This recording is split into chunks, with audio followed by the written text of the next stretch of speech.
गरज वाटत नाही का?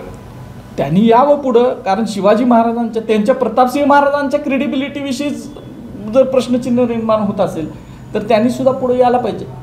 कारण प्रतापसिंह महाराजांनी दिली असं म्हटलं जातं ना, हे आता सांगताना तसं सांगतात प्रतापसिंह महाराजांनी दिली, ग्रँड डफला प्रतापसिंह महाराजांनी दिली, ती आम्ही आणायला लागलो.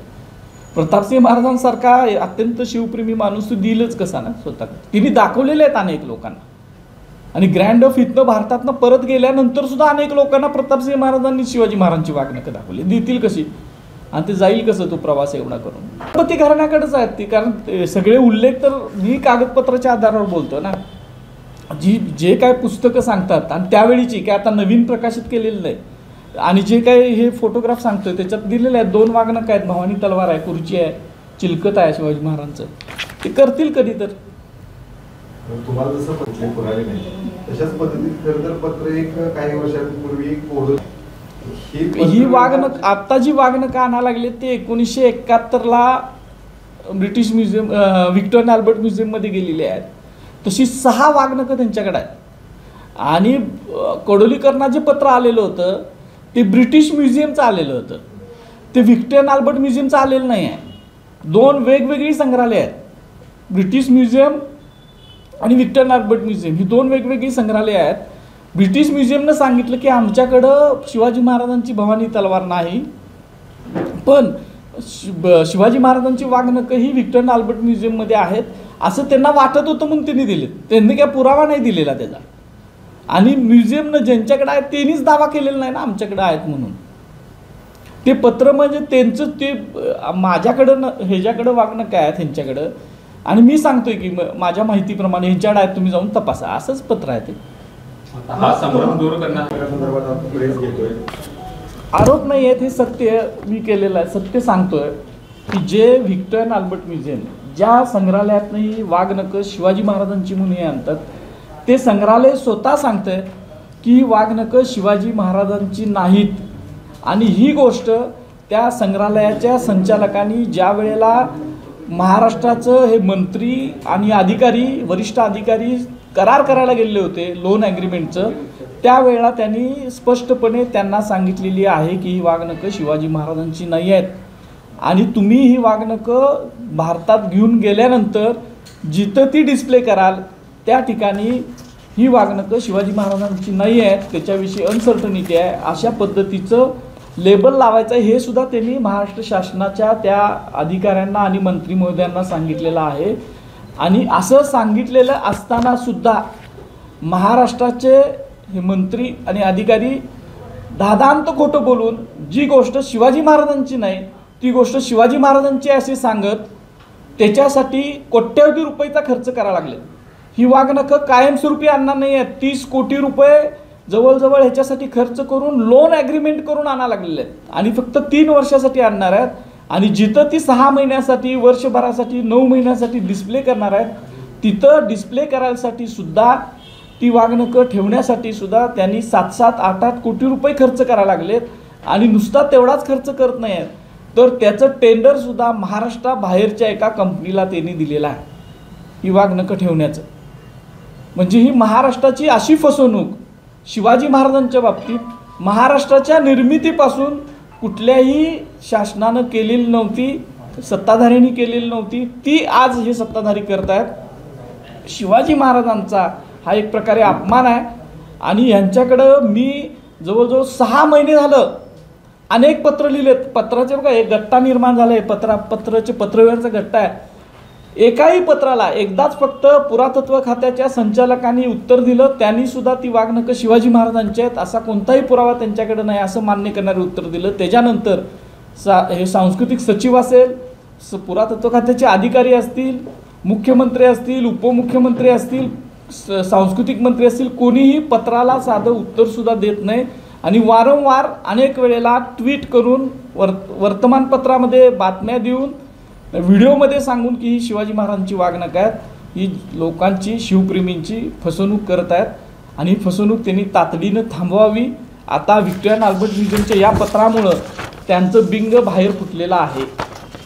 खरं तर ह्याच्या अगोदरसुद्धा मला 2 महिन्यापूर्वी पत्र आलेलं होतं अशाच पद्धतीचं, पण मी तो थांबलो कारण महाराष्ट्राच्या सांस्कृतिकपणाबद्दल माझ्या मनात आदर होता आणि हे मंत्री किंवा अधिकारी परत आपली स्वतःची जी काही चूक झाली ती रिव्हर्स करतील, परत घेतील आणि सत्य जे काय ते महाराष्ट्र सांगतील असं मला वाटत होतं. एवढंच नाही तर ही वाघनखं 1971ला त्या संग्रहालयात गेलेत व्हिक्टोरियन अल्बर्ट म्युझियममध्ये आणि त्या संग्रहालयात अशा पद्धतीची एकूण 6 वाघनखं आहेत. म्हणजे ही एकटीच वाघनखं तिथं आहेत असं नाही. आणि ह्याच्यातलंच हे एक वाघनखं ती परत आणतायत, हे वाघनखं परत आणतायत आणि हे वाघनखं 1971ला गेलेलं त्या संग्रहालयात असणारं वाघनखं ते आणायला लागले. इतकी फसवणूक जर मंत्रिपदावर बसलेलं व्यक्तिमत्व करत असेल तर महाराष्ट्रानं विचार केला पाहिजे की हे कशासाठी करतात. मागच्या वेळेला सुद्धा शिवाजी महाराजांचा राज्याभिषेक 350वा राज्याभिषेक म्हणून 1 वर्ष अगोदरच साजरा केला. वारंवार शिवाजी महाराजांच्या विषयात वाद आणण्यासाठी हे करायला लागलेत का? ह्यांच्या भावना शिवछत्रपतींच्या बद्दल शुद्ध आहेत का नाहीत असा एक संशय हे सगळा पत्रव्यवहार आणि हे सगळं सत्य बघितल्यानंतर निर्माण होतं. त्याच्याविषयीचे अनेक पुरावे आम्ही सादर केलेले आहेत. आता हे पुस्तक आहे, हे 1944चं पुस्तक आहे, एका इंग्रज अधिकाऱ्याने लिहिलेलं पुस्तक आहे. ह्याच्या पान नंबर 47वर ही वाघनखं साताऱ्यातच आहेत हे आम्ही स्पष्ट लिहिलं आहे. या पुस्तकाचं नाव सुद्धा तुम्हाला सांगतो आता थोडं. इम्पिरियल गाईड टू इंडिया नावाचे पुस्तक आहे आणि एका ब्रिटिश अधिकारी जे होता त्यातल्या वरिष्ठ अधिकाऱ्याने हे पुस्तक लिहिलं आहे, इम्पिरियल गाईड टू इंडिया. आणि ह्याच्यामध्ये तो 43ला साताऱ्यात गेलेला होता आणि तिथं त्यानं शिवाजी महाराजांची वाघनखं बघितलेली आहे ते लिहिलेलं आहे त्यानं इथं ह्या पुस्तकात सातारा ते त्या अशी अनेक वर्णनं आहेत. नुसती वर्णनं नाहीत तर फोटोग्राफ सुद्धा आहेत.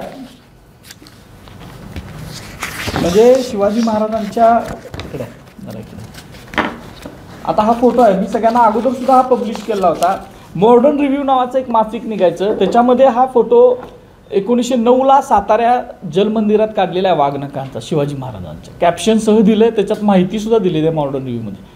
असे कितीतरी पुरावे आहेत, कितीतरी. ह्यांचं म्हणणं आहे की वाघनखं ग्रँड डफला प्रतापसिंह महाराजांनी दिलेली होती. प्रतापसिंह महाराज हे अत्यंत शिवप्रेमी होते. पेशव्यांच्या कैदेतून सुटून ते छत्रपतींच्या गादीवर आलेले होते आणि अशा प्रतापसिंह महाराज, तुम्हाला माहीत असेल की शाहू महाराजांनी शेवटी आपलं त्यांचं प्राण जायच्या अगोदर प्रबोधनकार ठाकरेंच्याकडून त्या प्रतापसिंह महाराजांचा इतिहास लिहिणार म्हणून शपथ घेतलेली होती. असे ते प्रतापसिंह महाराज आहेत.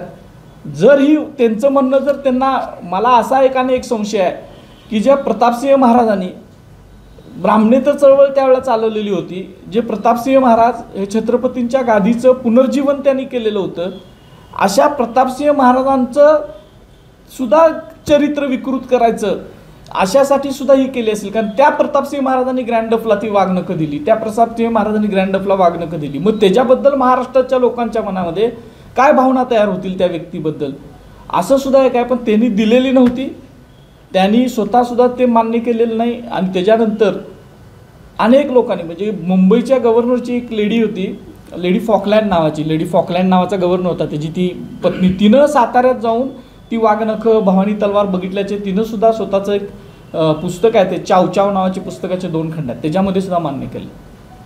जे ते ग्रँड डफचं जे नाव सांगतात, त्या ग्रँड डफचा एक नातू तो सुद्धा इथं साताऱ्यात आलेला होता 1869ला. त्यानं सुद्धा इंडियन जर्नी नावाचं पुस्तक लिहिलं आहे. त्यानं सुद्धा लिहिलं आहे की आमच्याकडं जी वाघनखं आहे तशी त्याची अस्सल वाघनखं आमच्याकडे एक त्याचं स्पेसिमन आहे. स्पेसिमन म्हणजे तशा पद्धतीचे आहेत, प्रतिकृती आहे, आणि अस्सल वाघनखं ही साताऱ्यामध्येच आहेत असं त्यानं सुद्धा लिहून ठेवलं आहे. अनेक गोष्टी अशा आहेत. साताऱ्यामध्ये भवानी तलवार शिवाजी महाराजांची साताऱ्यात आहे, त्याचे दरवर्षी बघा तुम्ही ते हे काढतात, मिरवणूक वगैरे काढतात. अनेक गोष्टी साताऱ्यातच आहेत.